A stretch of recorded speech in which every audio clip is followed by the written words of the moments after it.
नमस्कार. युवा दर्पण लाईव्हमध्ये आपल्या सर्वांचं स्वागत. आता बातमी पाहूयात लिंबा गणेश येथील चक्काजाम आंदोलनाची. अतिवेग, वाहतूक नियमांचे उल्लंघन यामुळे अपघातांचे प्रमाण वाढले असून अपघातात जीव गमावणाऱ्यांची संख्या देखील मोठ्या प्रमाणावर आहे. वेगाला आवर घालण्यासाठी रस्त्यावर गतिरोधके अर्थात स्पीड ब्रेकर बसवले जातात. राष्ट्रीय महामार्गावर NHI तर राज्य महामार्गावर सार्वजनिक बांधकाम विभागाकडून गतिरोधके बसवली जातात.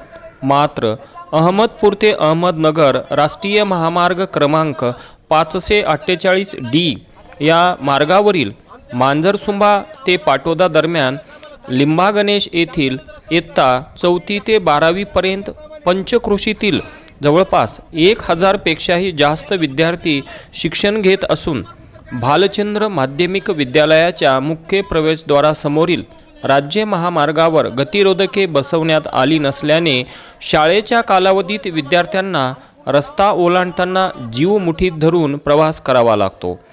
संबंधित प्रकरणी वारंवार निवेदने तसेच आंदोलनानंतर देखील कोणतीही उपाययोजना करण्यात आली नसल्याने सामाजिक कार्यकर्ते तथा मुख्य प्रचार प्रमुख बीड जिल्हा माहिती अधिकार कार्यकर्ता महासंघ डॉक्टर गणेश ढवळे लिंबा गणेशकर यांच्या नेतृत्वाखाली आज दिनांक 4 जानेवारी गुरुवार रोजी लिंबा गणेश येथे छत्रपती शिवाजी महाराज चौक येथे चक्काजाम आंदोलन करण्यात आले.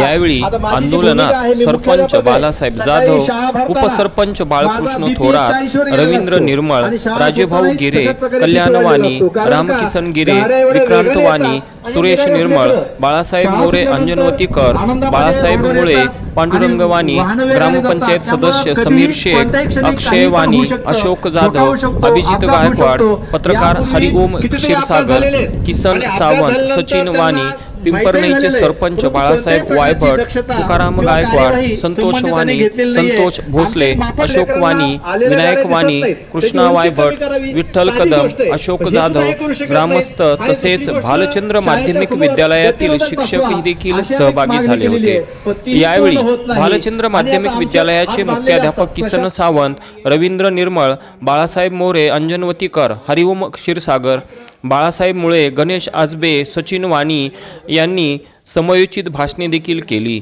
निवेदन तहसीलदार सुहास हजारे, सहाय्यक पोलीस निरीक्षक विलास हजारे, मंडळ अधिकारी सतीश बांगर, तलाठी गणपत पोतदार तसेच पोलीस उपनिरीक्षक गुट्टुवार, पोलीस उपनिरीक्षक आप्पासाहेब रोकडे, DSBचे ढाकणे, राऊत, डिडूळ, उबाळे, शेलार, सय्यद, वाहन चालक शेख आदींना देण्यात आले. बऱ्याच वेळा जर पाहिलं आपण तर त्या ठिकाणी जाताना पहिला नाहीये, गेल्या 2 वर्षापासून आम्ही वारंवार आंदोलन करत आहोत, निवेदन देत आहोत. मात्र छत्रपती संभाजीनगर या ठिकाणी जे कार्यालय, वरिष्ठ कार्यालय मधुकॉन श्रीहरी घुले अत्यंत बदमाश कन्स्ट्रक्शन आहे.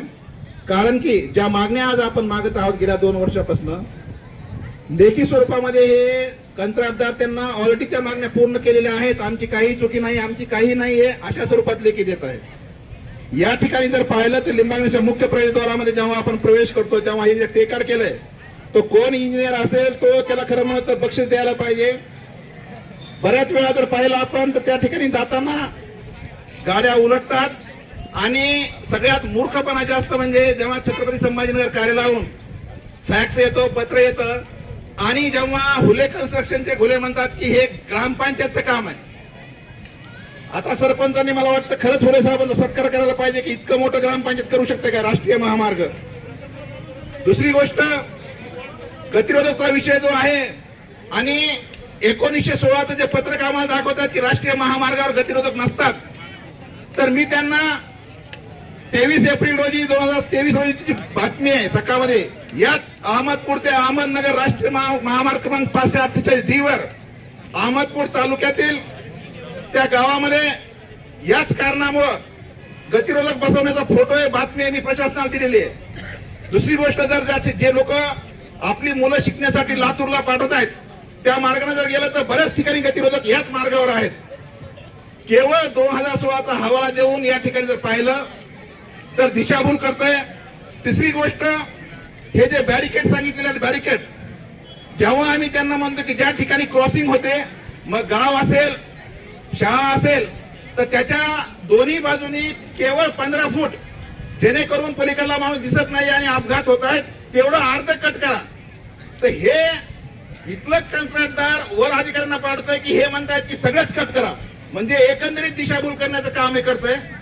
तिसरी गोष्ट, या ठिकाणी जर पाहिलं आपण तर 2 ते 3 महिन्यापूर्वी हा वळणाचा मार्ग आहे आणि या वळणावरून रात्रभर मोठमोठ्या गाड्या जातात. काही दिवसापूर्वी पुणे नांदेड गाडी सचिन वाणी सरांच्या शेतामध्ये टोमॅटो शेतात घुसली होती. ती जर थोडं अलीकडे झालं असतं तर मोर्या कंचन शाहीद माझ्या घरामध्ये घुसली असती. इतकी विचित्र अवस्था असताना सुद्धा फुले कन्स्ट्रक्शन मात्र वर दिशाभूल करतंय.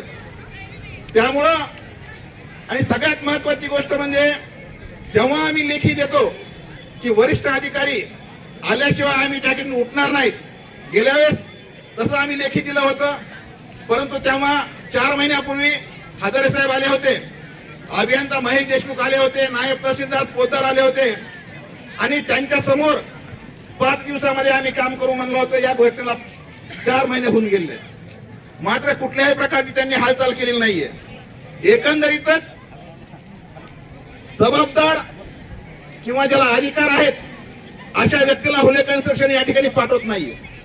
त्यामुळं आज हुलेंना स्वतः या ठिकाणी यावं लागेल, संबंधित